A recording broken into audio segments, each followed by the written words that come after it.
Hello my friends, welcome to my YouTube channel. अगर आप लोगों को मेरी स्टोरी चैनल की स्टोरी से अच्छी लगी तो लाइक से सब्सक्राइब जरूर करना, बेल आइकन बटन भी प्रेस कर देना। मैं आज आपको ऐसी एक स्टोरी सुनाने जा रही हूँ जो कई लोगों को शायद इसका अंदाज़ा भी ना होगा कि ऐसा भी होता है। मेरा भाई, जिसका नाम है सुनील, वो अपने फ्रेंड्स के साथ तालाब में मछली पकड़ने जाया करता था। उनका एक शौक हुआ करता था।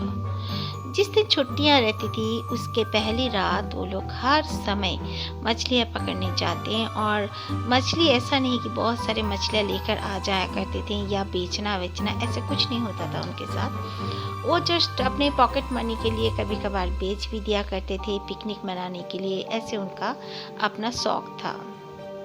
ज़्यादातर वो लोग मार्केट में जाकर जो लोग मछली बेचते हैं उनको कम दामों में ही बेचकर वो लोग चले आते थे। इसी तरह एक दिन वो लोग रात को गए। एक तालाब था, तालाब का एक जगह था जो कि वहाँ पर एक कब्रिस्तान हुआ करता था। कोई भी उस तरफ जाने के लिए डरा करते थे, लेकिन मेरा भाई और उसके दो दोस्त, वो लोग तीनों ही उसी तरफ चले गए नाव में करके। उसके बाद वो लोग मछली पकड़ने लगे और उनको जैसे एक नशा सा हो गया कि मछली ज़्यादा आ रहा था। एक बार में ही काफ़ी मछलियाँ आने की वजह से वो लोग बहुत खुश हो रहे थे। वो लोग तब 12 दे चुके थे और उनका गर्मियों का मौसम मतलब छुट्टियाँ भी स्टार्ट हो चुकी थी। वो लोग चाहते थे कि वो लोग इस छुट्टियाँ में भी कुछ कमाई धमाई करें और वो अच्छी तरह से अपनी छुट्टियाँ बिताएं। तो खैर वो लोग अपने पैरों पे खड़ा होना चाहते थे बहुत जल्द। इसी तरह वो लोग मछली पकड़ने लगे तो सामने से देखा एक नाव आया। बहुत ही छोटा सा नाव था और उसमें एक वृद्ध इंसान बैठा हुआ था। वो उन लोग को देखकर काफ़ी डांटने लगे और कहा कि तुम लोग की जरूरत कैसे हुई, साहस कैसे हुआ इस तरफ आने का। इस तरफ कोई नहीं आते, पता है ना बच्चों, चलो यहाँ से चले जाओ। लेकिन मेरा भाई और वो जो दोनों लड़के थे वो लोग बहुत ताज्जुब से उसे देख रहे थे, क्योंकि वो आदमी कपड़ा पहना हुआ था, वाइट पगड़ी भी पहना हुआ था, बट उसका आवाज़ से भी पता चल रहा था कि वो एक वृद्ध इंसान है। बट उसका जो फेस था बिल्कुल बर्ड लग रहा था, यानी कि उसका फेस दिख नहीं रहा था। उसका फेस बिल्कुल भी जैसे कहते हैं, क्या बोलूँ मैं, उसका फेस जैसे लग रहा था कि वहाँ पर उसका फेस है ही नहीं, बस एकदम डार्क दिख रहा था। ये लोग काफ़ी हैरान हो गए, जबकि उसका शरीर में सारा हिस्सा दिख रहा था, हाथ पैर सब कुछ बैठा हुआ दिख रहा था, लेकिन उसका फेस नहीं दिख रहा था। ये देखकर वो लोग एक दूसरे को देखने लगे और सोचने लगे कि ये हम लोगों ने क्या देखा। इतने बड़े बच्चे भी नहीं थे, करीब करीब 16-17 के ही तीनों थे। तो उन लोगों ने कहा ठीक है, आप फिक्र मत करो, हम लोग यहाँ से चले जाएंगे। इतना कहना ही था कि वो लोग जाने के लिए, वापस आने के लिए मुड़े ही थे कि पीछे मुड़कर देखते हैं कि उस आदमी का नाव दूर दूर कहीं नजर नहीं आया। ना ही वो जाते हुए दिखा, ना ही वो आते हुए दिखा। और उनके सामने जब वो आया था तब भी वो आते जाते नहीं दिखा था, बस वहाँ पे सट से वो आ गया था। उन लोगों ने सोचा ज़रूर कोई ऐसी बात है, ज़रूर कोई पैरानॉर्मल एक्टिविटी है, इसीलिए वो आदमी इस तरह गायब हो गया। हम लोग जल्दी यहाँ से चले जाते हैं। लेकिन और एक दोस्त था जिसका नाम था बीकू। बीकू बोलने लगा, यार थोड़ा सा ही तो मछली लिए हैं, तो कम से कम हम लोग अगर ज़्यादा और थोड़ा ले लेंगे तो हम 3-4 दिन नहीं आएंगे। तो दूसरा दोस्त बोलने लगा, नहीं, हम लोग आएंगे, रोज़ ही आएंगे। तो मेरा भाई कहने लगा, बिल्कुल नहीं, मैं तो आइंदा यहाँ पर नहीं आऊँगा। जितना भी वहाँ से मिलेगा उतना ही मेरे लिए काफ़ी है। तुम लोग आओगे तो आओगे, मुझे मत बुलाना। तो सब कोई हंसने लगे और बहुत ही धीरे धीरे नाव चला रहे थे। फिर अचानक से उनके सामने वही आदमी दिखा, लेकिन अब की बार वो नाव में नहीं, बल्कि वो हवा में फ्लोटिंग करते हुए आया था, पानी के ऊपर में। और कहने लगा जोर जोर से चिल्ला के, तुम लोग यहाँ पर हंसना बातें करना बंद करोगे, यहाँ से जाओगे, या मैं अपना ताकत तुम लोग पे आजमाऊं। इतना कहना ही था कि जैसे पानी में तूफान सा आ गया। ये तीनों काफ़ी डर गए और माफ़ी मांगने लगे। उसने कहा, यहाँ से निकलो वरना तुम्हें माफ़ नहीं करूँगा। तीनों डर के मारे आ गए। फिर यहीं पे वो लोग सोचे कि कोई बात नहीं, हम लोग घर में किसी को नहीं बताएंगे। लेकिन घर में आने के बाद तीनों को ही काफ़ी बुखार आया। फिर वो लोग सोचे कि यहीं पे बात ख़त्म हो गई, कोई बात नहीं। लेकिन नहीं, बात यहीं पे ख़त्म नहीं हुई। अब तीनों को ही सपने में आने लगा वो इंसान। रोज रोज वो उन लोगों को डांटता और उनकी नींद टूट जाती, उनकी तबीयत भी बिल्कुल ख़राब होने लगी।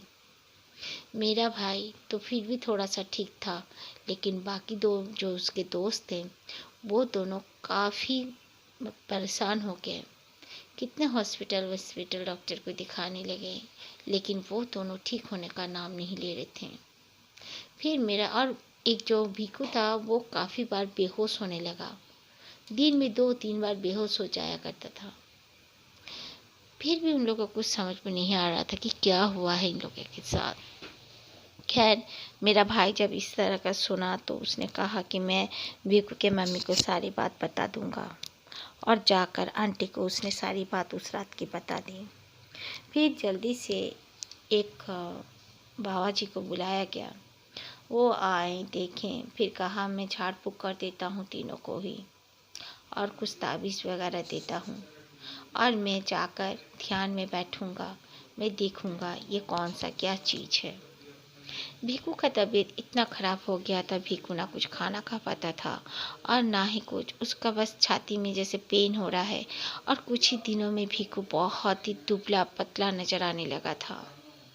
और भीखू उनके मम्मी पापा का 3 बेटी के बाद एक ही बेटा था। उसकी माँ रो रो के परेशान हो गई थी।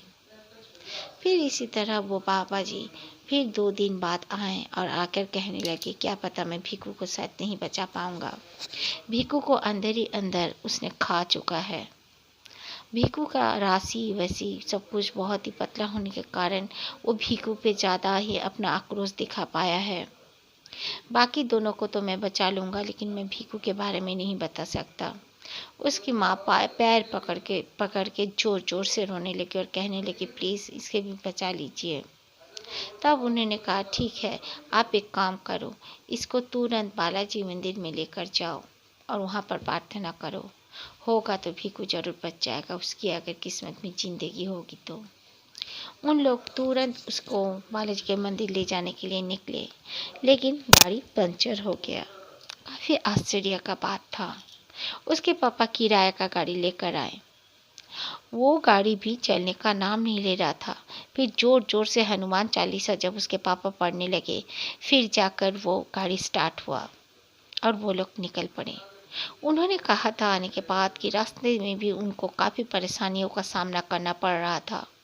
एक जानवर से धक्का हो जाना, फिर बहुत ही बड़े साइज का एक कुत्ता का उन लोगों को फॉलो करना, वगैरह वगैरह। फिर भी गॉड ब्लेस भीखू को लेकर वो मंदिर पहुंच गए और वहां पर भीखू को रखते ही भीखू बिल्कुल स्थिर होकर मंदिर में गिर पड़ा और दोबारा ना हिल रहा था ना कुछ।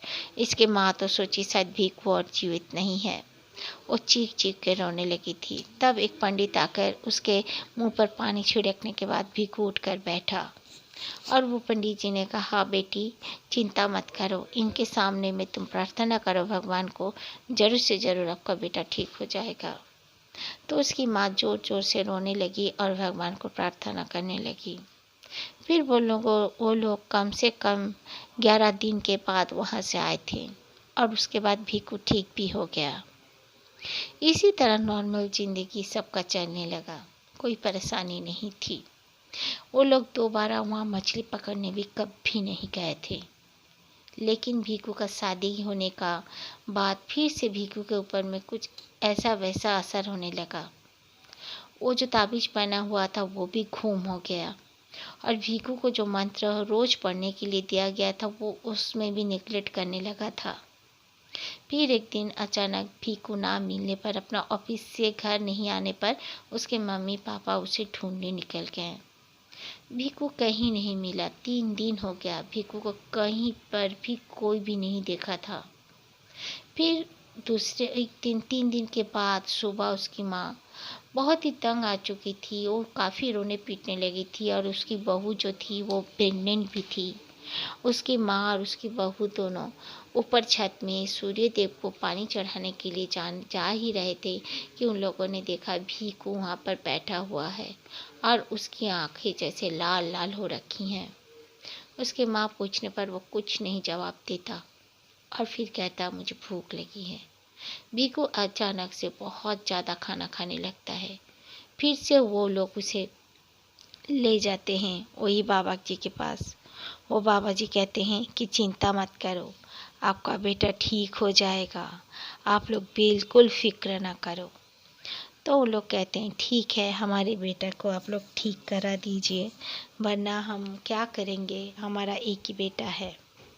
बाबा जी कहते हैं यहीं पे आपके बेटा को कुछ दिन रख दो, तो देखो आपका बेटा ज़रूर से ज़रूर ठीक हो जाएगा। इसी तरह भीकू की माँ उसे वहीं पे रखती हैं। बाबा जी ने बहुत झाड़ फूँक वगैरह किया, उसे मंत्र वंत्र फिर से याद कराया और फिर भीकू को लोग घर वापस ले आए।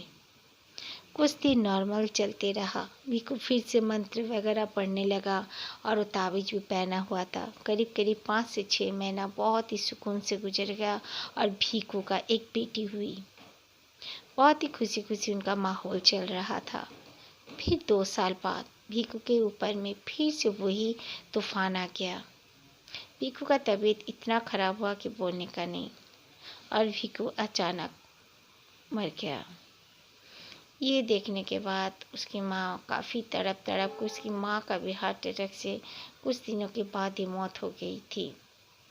लेकिन भीकू क्यों इस तरह अचानक से चल बसा, ये बात आज तक किसी ने भी कुछ भी नहीं कह पाए, क्योंकि डॉक्टर्स ने कहा कि वो डर के मारे मरा है। क्या है, क्या बात है, बाबा जी ने अब उसके पापा को बताया था, लेकिन उसके पापा को मना करने पर उसके पापा ने आज तक किसी को नहीं बताया कि भीकू को हुआ क्या था।